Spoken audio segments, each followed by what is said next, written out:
Funny how that works, isn't it? Yeah, it is. And Ranta was terrific. I mean, they've had injuries to Frederick Anderson. They had to use a third-string goalie, and now he's in there. And he didn't allow much at all. And Rangers, the later it went, all they needed was one goal. And Ian Cole played in 104 playoff games. He only has 2 goals. That was one of them. Although I have to say, I originally thought it was a bad goal by Shesterkin. It actually hit off a defenseman and moved in, sort of like Mike Matheson and his ability to score into the other net. But what are you going to do? It's part of the game.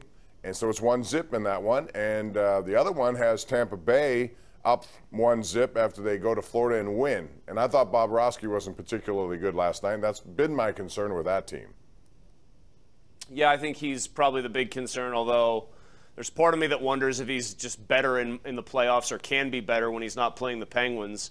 Vasilevsky's a big bad guy on the other side. I think if Florida doesn't get too demoralized by that Game 1 loss, the Lightning are really beat up. And I could see attrition taking its toll here. I think eventually they could crack Vasilevsky. They've been an unbelievable, the Panthers have, comeback team all year long, and it continued in the first round of the playoffs.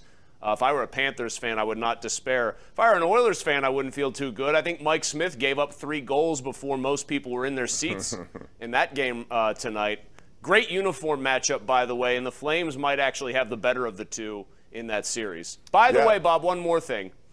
We were out at Living Treasures Animal Park today to do the show. I put a 6-foot boa constrictor, red-tailed boa constrictor around my neck, or on my shoulders, I should say. It was not clasped around my neck. Its name was Rexy. It's a she, I guess. Would you have allowed a boa constrictor to be placed around your neck, slung around your neck like that? No, never. I don't trust it. I've seen too many animals turn on the people who are supposed to be able to train them. Well, it was only 28 pounds. I don't care. So it was Why only would you 28 do that? pounds, though.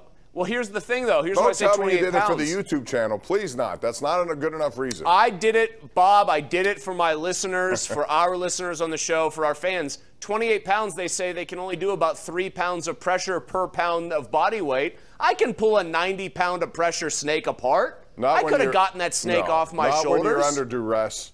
You'd be panicking. Under duress? Under duress. More adrenaline. I could be strong like bull. And then all of a sudden you get bit in the neck and things are changing rapidly. And you don't want to do that. You have kids. What are you doing, Chris? I'm sure your wife did not appreciate that, but we'll see.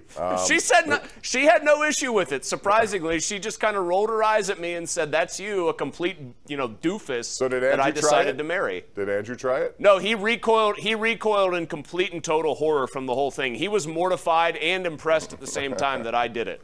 We're due for a break. We'll talk to Chris about the Penguins and what do they do now as they head into free agency. I also want to get your take on that. It's 412-575-2600. Call us. Air your opinions right here on the Ireland Contracting Nightly Sports Call.